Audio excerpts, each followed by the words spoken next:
Gratitude to you for honoring him as a member of the Waukesha Swim Club Hall of Fame. Dad is already a member of the Wisconsin Swim Coaches Association Hall of Fame and the Waukesha South Coaches Wall of Fame, but this honor is special as it recognizes the work that he and his swimmers did in the off-season to achieve the excellence that the era of Waukesha swimming represents. The girls do not just jump into the pool in August and win a state championship in November, nor do the boys jump into the pool in October and win championships in February. Those championships are won in the hundreds of off-season hours that the coaches and swimmers commit themselves to and the sacrifices that they make in their pursuit of excellence. To honor Dad in this regard is to transcend the formal accomplishments of the season and to see the total commitment he and his swimmers had to excellence. Thank you. The names Birmingham, Cahill, Kerr, Huppert, Strom, Batha, Bartos, Cummings, Hom, Erke, Illing, Butler, Klitsky, and Melville loomed as large in my house growing up as it did the names Starr, Gregg, Kramer, and Nitschke for the rest of Wisconsin. Swimming was and still is a huge part of my father's identity. It is with great joy that I sit with him and read him the winning times from the WIA state meets and poring over program from the meet and seeing the names of coaches and swimmers past. Coach now resides in assisted living in Ivy Manor in Jackson, Wisconsin, and welcomes those who come to visit. So next I'd like to let Dave Melville say some words about Coach Cibik.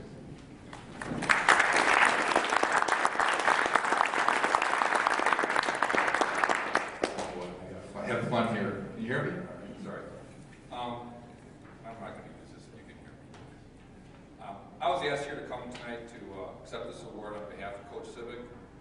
As you just heard, Coach is living up north in an assisted living facility and could not make it tonight. I'm very honored to have been asked to do this. There are many other people, and some of them were here tonight, probably can speak a lot better of what he meant to this team, to Waukesha swimming, and to Wisconsin swimming as a whole than I can. I can only speak what he meant to me and what others told me of him. I would like, though, to ask that anyone who swam with him or coached with him, please come up here right now and stand with me when I finish my speech here. I'm not going to make you sing, unless you want to.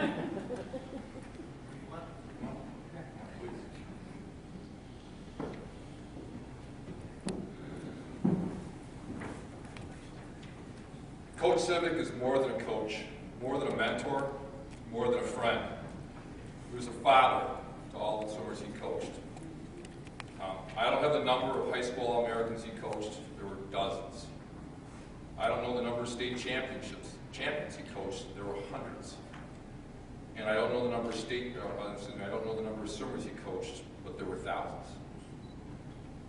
I do know that most, if not all, are proud and honored to call him coach. He loves the sport of swimming, and he helped start a legacy in Waukesha that continues to this day through the coaching efforts of the current Waukesha Express Swim Club coaches, which I'm proud to say I'm one. The love of this sport and what he inspired in me over 50 years ago. I still remember walking out in the pool deck at the old YMCA, scared 6-year-old. I stepped out of the stairwell door, if you guys remember the old pool, and walked out on the deck. All the kids were lined up along one side. Coach Cibik was down at the deep end, yelling at them. Needless to say, I almost peed in my suit right there. I don't remember what he was yelling about, but man, he had their attention. He was very good at that, getting and then keeping your attention. But what he said after the yelling always made sense, even to a skinny 6-year-old. He could always relate so well to all the kids that he coached, no matter what their age. And that is a gift, a wonderful gift, to know when to push a swimmer and know when to back off. He did it with grace, and a lot of style, and most of all, love. I asked a lot of the former swimmers, I'm on a mailing list under Coach Cibik, and they asked them, let me know what he meant to them as a coach. The answers were very surprisingly consistent. More than a coach. The best coach teacher I ever had. A friend who taught me about life. Were some of the consistent answers I received. I know that many of the swimmers he coached went on to coach others. Morgan Hahn, who's not here tonight, coached me when I was 8 years old. And he obviously coached Morgan. His son, I coached his son Michael when Michael was 9. And Michael went on to coach my son JJ, who's here tonight, just a few short years ago. That's 3 generations of coaching and 4 generations of swimming, all because of Coach Cibik. His love of swimming has been passed down to thousands and now to tens of thousands of second and third generation swimmers. And I also know that there were others that went on to coach club teams, YMCA teams, high school teams, and even Division I college teams. Everyone here tonight knows the dedication it takes to be a swimmer. The time in the pool, the effort needed, the time commitment, the time organization. He was able to help shape these swimmers as he coached them with these life lessons and others that carried them well beyond the pool into all aspects of their lives. One of the life lessons he taught me was about respect. Always respect your elders and always respect your coach. This is a true story. I remember I used to sit in the pool deck at Old South Pool after morning practices in the summer, coaching the divers. I was probably 9, 10 years old, and I was walk out of the locker room past the deck, and pass right between him and the divers every day. And back then I had a little bit of a pooch. And every day I'd walk by, go, Dave, come here. Walk over, poke me in the gut. When are you going to get rid of that? And for those of you who don't know Coach Cibik, I'm going off my notes here, I'm completely lost. He was kind of a stout man. Okay? He was a big, stout man. This happened like 3 or 4 days in a row. Every day he'd poke me in the gut. 4th day, 5th day, I walked out on the deck. Dave, come here. Pokes me in the gut. When are you going to get rid of that? I looked at him and said, when are you going to get rid of that? I pulled him back. Next thing I knew, I'm flying through the air, towel under my arm, land about halfway into the deep end of the pool. Never disrespect your elders, especially your coach. Lesson learned. The female swimmers here, all the girl swimmers here, raise your hands, please. Anybody who ever swam, raise your hand high. Did you know? Get a point. Did you know, because of Coach Cibik, that the girls, all the high school age girls in Wisconsin have a state meet? He was the one who got the girls' high school state meet started.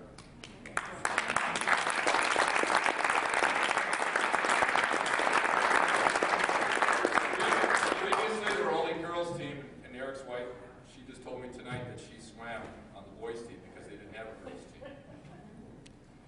But anyway, Coach Cibik's legacy, though, does not end here tonight with this award. It lives on with the continuing legacy of excellent coaching here in Waukesha. Coach Cibik, Raleigh Bester, Ron Hart, Ray Hubbard, Clark Tingle, Tom Holzrichter, Dan Gunder, Bob Otte, many, many others, and now Coach Carlson. We don't know how lucky we are to have coaches like these.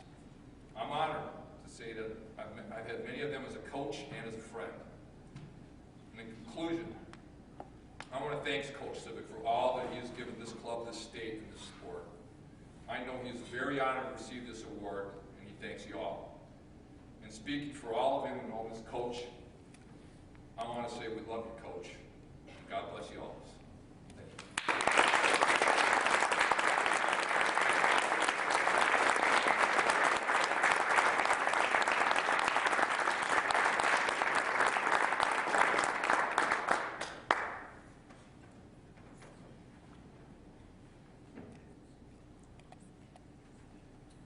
My wife in 1984. She was being inducted into the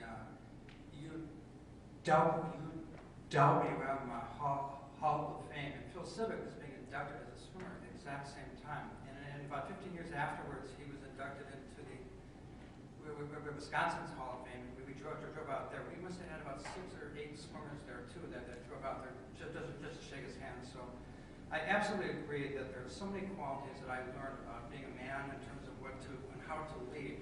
The one thing that he did, and consistent with this, was to teach you how to actually lead and what that actually meant. And that's one of the most rare skills that I've ever seen.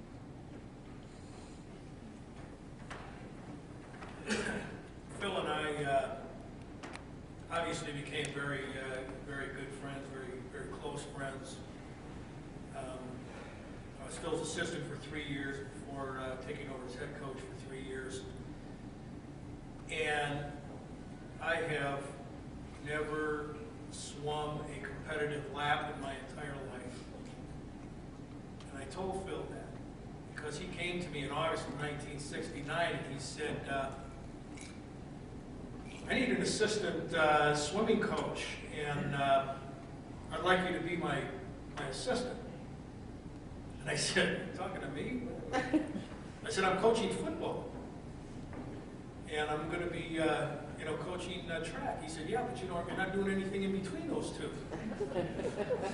He said, "And I'd like you to be my assistant." I said, "Okay, for a non-competitive swimmer, I can swim pretty well, but I'm not a competitive swimmer. I didn't know anything about competitive swimming other than you start, you swim, you finish, somebody wins the race, right?" And Phil said, "You don't need to know anything." And I said, "Good, because I don't." And he said, "You will be my assistant. We will meet at my house every Thursday night, and we will go over competitive swimming from A to Z. In addition to that," he said, "I've already got you signed up." And I hadn't accepted it yet. He said, "I've already got you signed up for a clinic with Doc Councilman." Some people here know the name Doc Councilman, who was a legend and one of the national coaches, and he was the coach at Indiana University. And he said that is going to take place 2 weekends from now in Menominee, Wisconsin.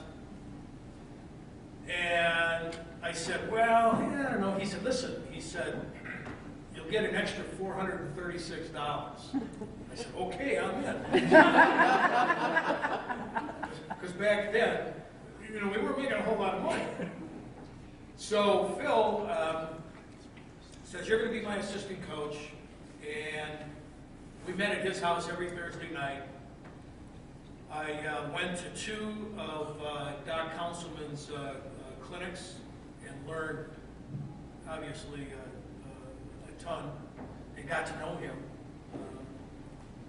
from going to those clinics and met with him, afterwards. But Phil had no reason to be choosing me to be his assistant coach.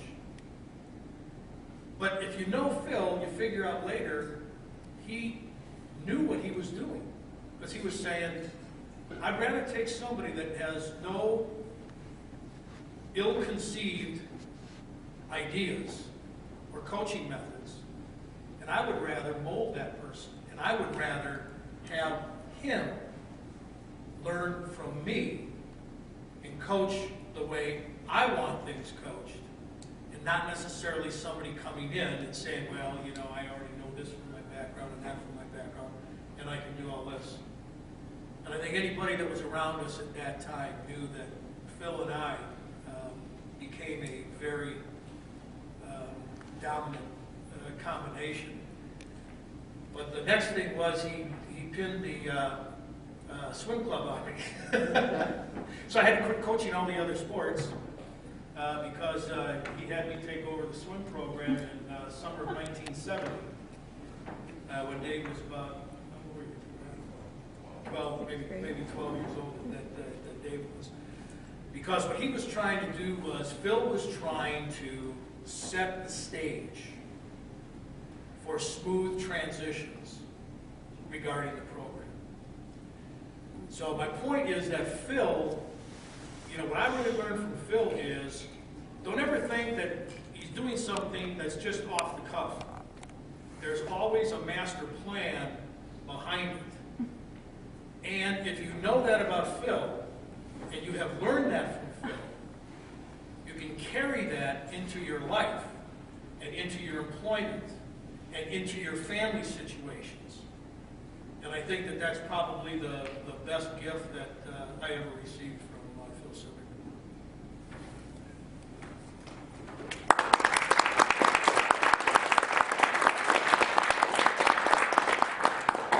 I think your comments brought back some memories.